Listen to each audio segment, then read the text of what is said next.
Hii ni Kakwale TV.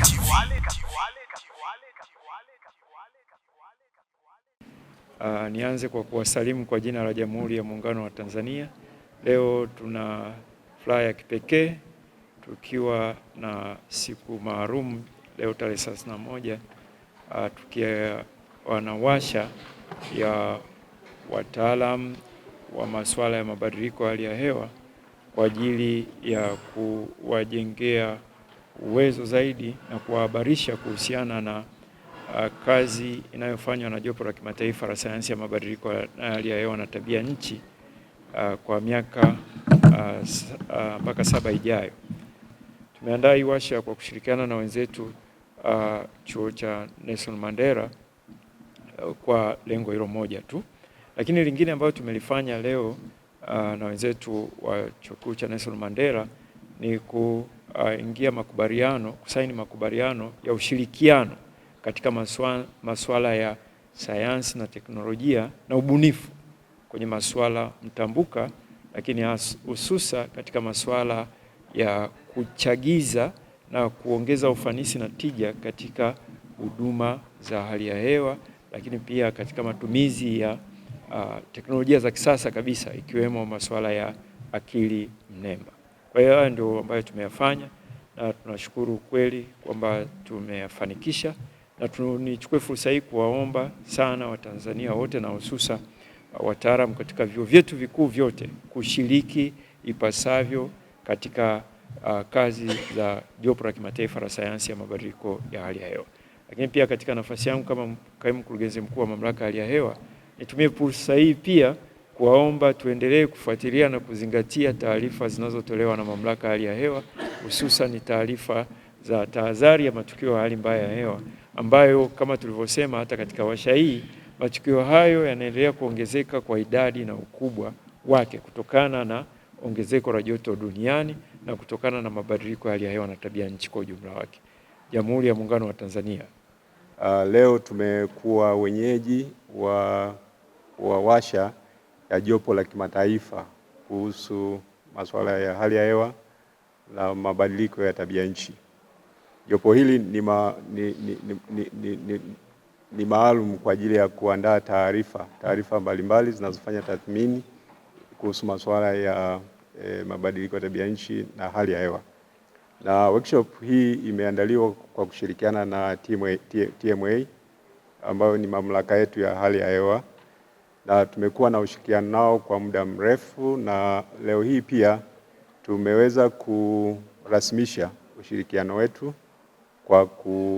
kwa kusaini makubaliano MOU kati ya taasisi yetu na TMA. Na kwenye makubaliano haya tumekubaliana kufanya mambo makuu matatu.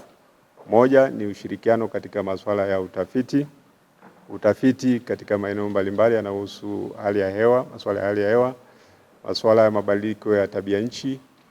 Na moja eneo ambalo tumeanza kujadiliana hapa ni namna ambavyo mabadiliko ya tabia nchi yanaathiri afya ya akili.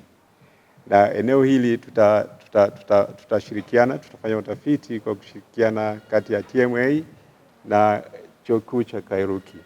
Tunaye Profesa Mashala yuko hapa na tayari tumeshaanza majadiliano ya awali namna ambavyo tutashirikiana.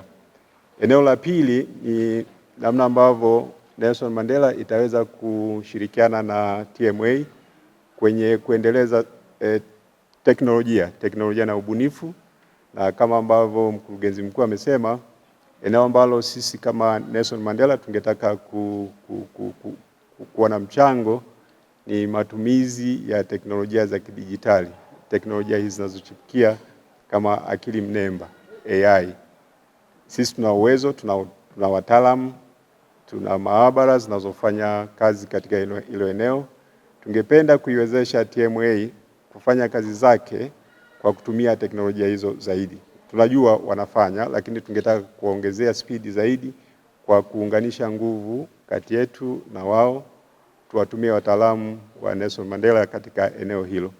Eneo la tatu ambalo tutashirikiana ni sehemu ya makubaliano yetu ni kujenga uwezo, capacity building katika maeneo mbalimbali. Moja ni kujenga uwezo kwa kuendesha kozi fupi. Sisi kama Nelson Mandela tumeanzisha utaratibu mpya, kuna kitu wanaita micro credentials. Tungetamani kuanza kutoa micro credentials katika eneo hili la tabia nchi na hali ya hewa, na tunaweza kufanya hivyo kwa kuanzia kwa watumishi wa TMA na pia watumishi wanaofanya kazi, wanaofanya utafiti katika eneo hilo la hali ya hewa na mabadiliko ya tabia nchi. Lakini la mwisho kabisa, sisi kama taasisi ya Afrika Sayansi na Teknolojia, taasisi ya kikanda, tunafurahi sana kuwa sehemu ya tukio hili, kwa sababu tunapata fursa ya kutoa mchango wetu kwenye taarifa ya tathmini ya hali ya hewa duniani. Na taarifa inayoandaliwa sasa ni taarifa ya 7. Na kwetu sisi ni fursa, kwa sababu tutaweza kuonekana sasa kama taasisi ya kimataifa kuwa na mchango mkubwa katika kuandaa na kutathmini hiyo taarifa ambayo inakwenda kujadiliwa na dunia yote. Asante sana. Ili kuwa wa kwanza kupata habari, matukio, michezo na burudani kila siku kutoka Kakwale TV, bofya neno subscribe kisha alama ya kengele. Usikose.